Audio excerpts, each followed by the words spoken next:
protecting. Exactly.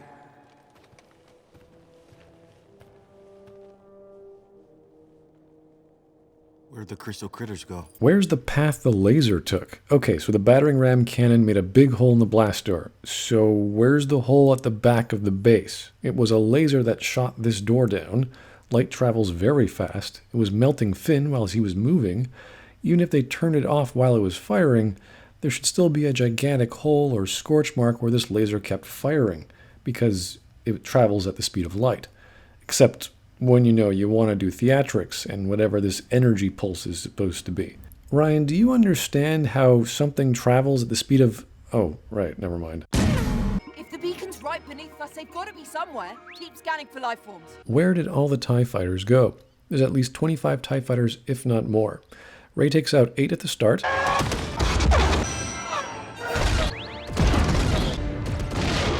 And once all fighters start attacking the Falcon, there's now 17 in the air, at least from this shot. Thus, there's at least 25 from the start. There was one that was shot down in this scene, but we're not sure by who or by what, so we don't count that one. Rey takes out another one here, that's 9, and another one here, that's 10. It looks like 9 are chasing the Falcon here.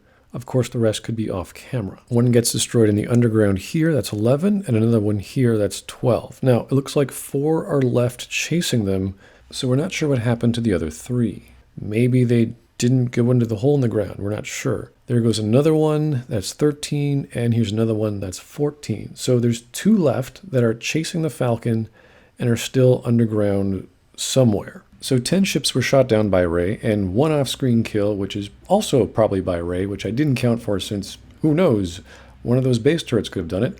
And 4 ships were destroyed by the underground passage. So where are the other 10 TIE fighters? We have to assume during all this time the Millennium Falcon was busy fighting and successfully defeating 10 TIE fighters, despite Rey's turret being damaged in the underground passage. Rey and Chewie also didn't bother to help stop the walkers or the battering ram cannon. Rey just decides to go hunting after the beacon on Leia's wrist because that's just where the story was going. She just knew where to go after all this, after she helped the speeders do their job, whatever that scene was all about. I guess that's just over with? Right, Ryan? Kylo's various lightsaber grips. First, Kylo holds the lightsaber properly while pointing it at Luke.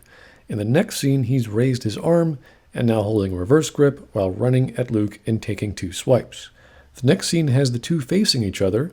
Kylo is holding the lightsaber in a normal grip, slowly switching to 2 hands near his left waist, pointing toward Luke. Then, the next scene shows Kylo as if the previous scene never happened, in a reverse grip in his right hand, switching to a normal grip, and about to grab with his left hand and with the sword pointing away. Unless Kylo is constantly shifting his grip, sword angle, and position off screen, this is just shoddy editing with too many takes. Lifting rocks. Rey's force power is insane. In the lore, there are Jedi training stones called Muntur stones, each weigh a ton. Yoda could lift only 5 after he passed 700 years of age. Faye Coven could lift 6, and Fairlene Snee was able to lift all 7 after hours of meditation.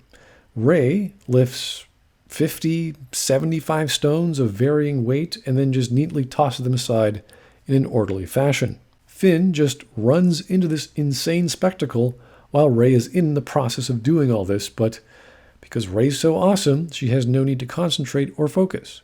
She's just insanely powerful. Great going there, Finn. I'm sure you're completely safe. Of course he is.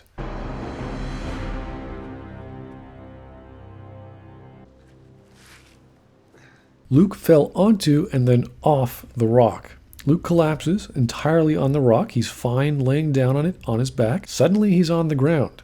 And climbing up to the rock, he seemed pretty comfortable there before on his back. How much time has passed here? Did he just roll over and fall onto the rocky ground only to climb his way back up onto the rock?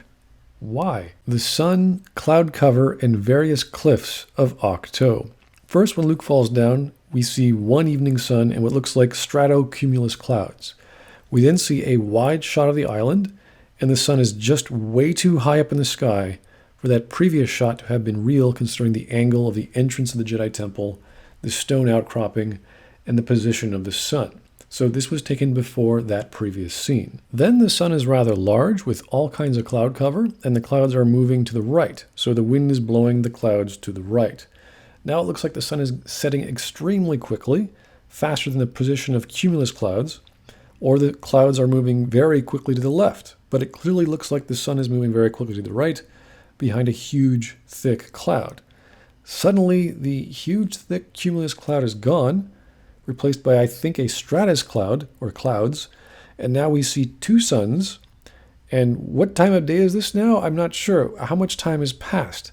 The previous scene had Leia and Rey sense the death of Luke, but now we have all these cuts between suns and Luke standing up and getting back on rocks. So all of these sun actions and cloud transformations and Luke getting back up onto the rock just happen in real time? Is that the death of Luke? A span of what, a minute maybe? Also, this is clearly not the same cliff, as the angle of it is way too steep, and the camera would have been cut through the side of the mountain because there's no room for one. There's just so much free space now. Ryan, just because you took a dozen different shots of the sun, clouds, and the cliff doesn't mean you used them all. You pick one set. Also, where was that second sun hiding this entire time? It's a sun. You would see something behind some kind of clouds.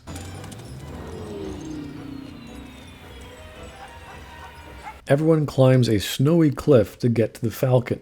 Now this could be salt, but either way, it's freezing, it's snowing, it's slippery, and there's lots of jagged edges.